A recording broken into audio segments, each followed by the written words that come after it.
हमारे जो दानी सज्जन हैं, जो इस वक्त मदद करना चाहते हैं, वो मदद करें,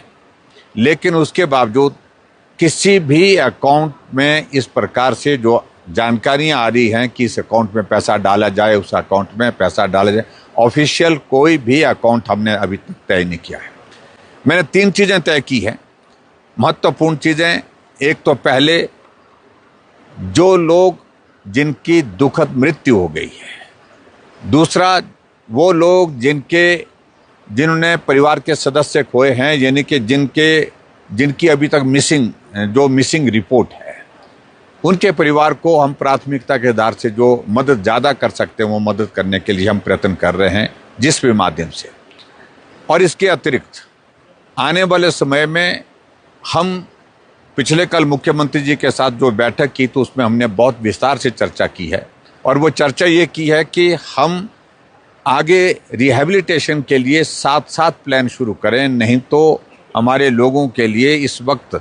बहुत बड़ी कठिनाई होगी, क्योंकि बरसात के बाद सीधा सर्दी का मौसम आता है और सर्दी के मौसम में बहुत बड़ी कठिनाई इस इलाके में होती है, और उनके लिए कम से कम ठहरने की व्यवस्था, रहने की व्यवस्था हो। इसके लिए अगर संभव हो सके तो शेल्टर होम आप बनाने की प्लान करें, जगह प्रशासन तय करे, और शेल्टर होम जहां कंबाइंड किचन हो, कंबाइंड किचन के साथ साथ में जो है वहां पर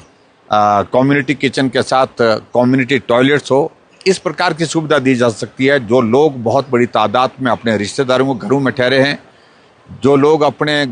घरों को खोने के बाद स्कूल के भवन में ठहरे हैं, महिला मंडल में ठहरे हैं, उनको एक बहुत बड़ी सुविधा होगी। और इसके लिए कोई भी अगर संस्था हिमाचल प्रदेश में, हिमाचल से बाहर, देश भर से कहीं से भी ऐसे शेल्टर होम बनाने के लिए अगर मदद करने के लिए आगे आने चाहती है, मैं उनका अभिनंदन करूंगा, स्वागत करूंगा, और वो उनको सीधा मदद करें। और इसके अलावा जो दूसरा जो सहयोग के लिए जो कुछ लोग बोल रहे हैं, मेरा उनसे निवेदन है, हमारे पास सूची है जिन लोगों की ज़िंदगी गई, उनकी,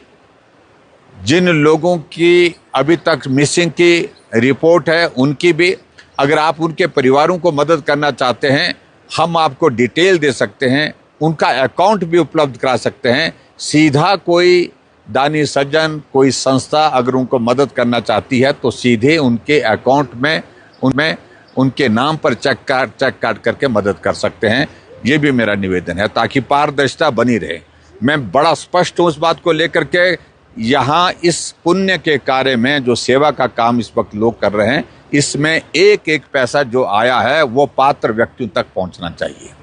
इसके अलावा जिन लोगों के घर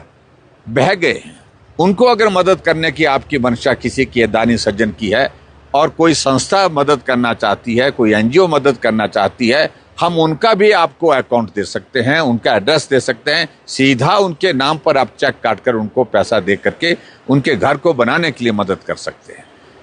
और इसके अलावा आप किसी गरीब बच्चे के लिए, गरीब परिवार के पालन पोषण के लिए मदद करना चाहते हैं, तो उसके लिए भी हमारे पास जो है वो ऐसी सूची आ रही है, जो बहुत इंडिजेंट सर्कमस्टांसेस में हैं, जो ऐसे गरीब हालात में हैं, उनको भी अगर आप मदद करना चाहते हैं, वो सूची भी हम आपको उपलब्ध करा सकते हैं। और हम चाहेंगे कि आप सीधा अपने अकाउंट के माध्यम से, चेक के माध्यम से उनको पैसा ट्रांसफ़र करें, ताकि पारदर्शिता बनी रहे।